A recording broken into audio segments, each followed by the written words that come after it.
Okay, I'm Ryan Fringer again from Beaumont in Royal Oak, Michigan. I'm the residency program director in emergency medicine. You are probably making your way through the interview season, as are we. We have a total of 18 interview dates here at Beaumont, starting in early November and continuing through mid-January. So we have completed 10 of those interview dates so far. So we've interviewed 100 applicants and have 80 to go.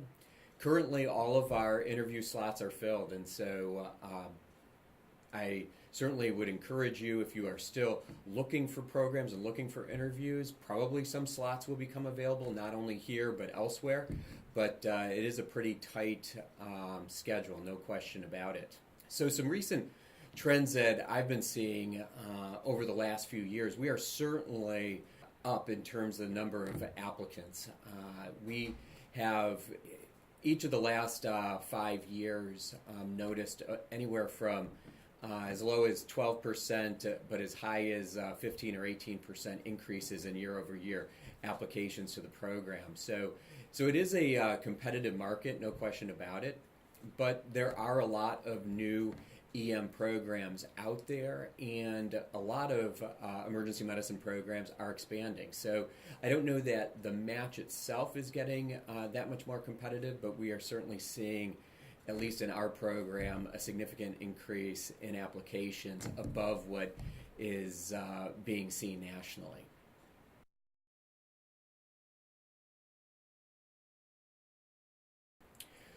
So as you're attending these interviews, I would really encourage you to, learn from this process. And what I mean by that is, questions that you're asked, interactions that you have with faculty or residents in interviews can really help you in interviews subsequent to that. And so you can build this skill set, which not everyone has coming out of medical school.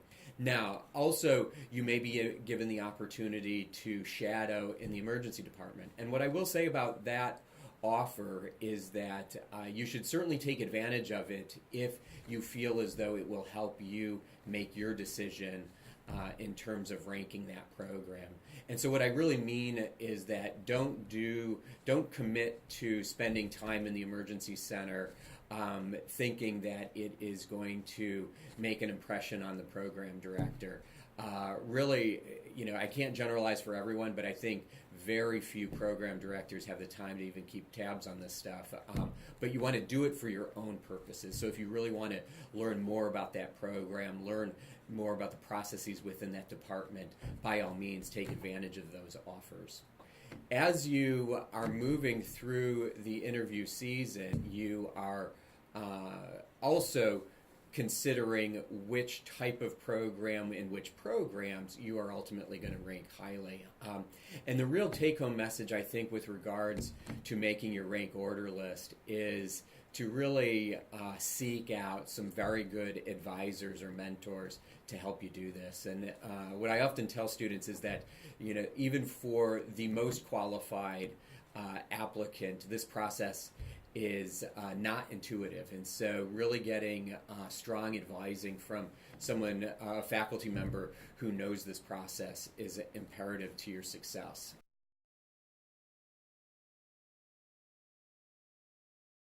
I think a general rule of thumb is that if you have, 15, 16 offers, interview offers, and attend, 11, 12, 13 of those, you'll be in really good shape. And especially if those programs, or within that group of programs, you have a wide range of competitiveness and a wide range of different characteristics of the programs that you're going to be interested in. You may find yourself with too many interview offers than you could possibly attend. And that's a very good position to be in, but I would strongly encourage you, if you haven't already done so, start canceling interviews. And you can do this individually with each program, but really, if you hold on to a slot late into the season or much later than now, you're really preventing one of your student colleagues from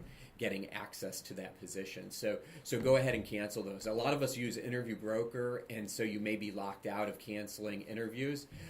And to be respectful to those programs, you really shouldn't cancel an interview within 2 weeks of that date.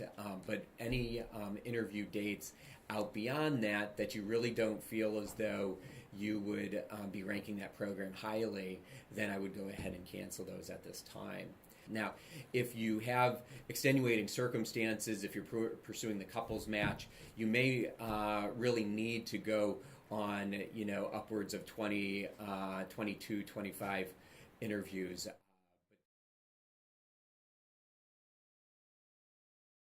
The one thing that I've noticed over the years is that for applicants, but also faculty and residents for that matter, the interview season is exhausting. And once again, good advising and good advisors may have already mentioned this to you, but this is going to be something that will most certainly be creeping in January, and that's a time that relatively few applicants, especially late January, are still out on the interview trail, and so there is a very real phenomenon of interview fatigue. And I think first and foremost, the way you can avoid this is really paring, if you have a lot of interview offers, is paring down that number to one that is actually reasonable to attend.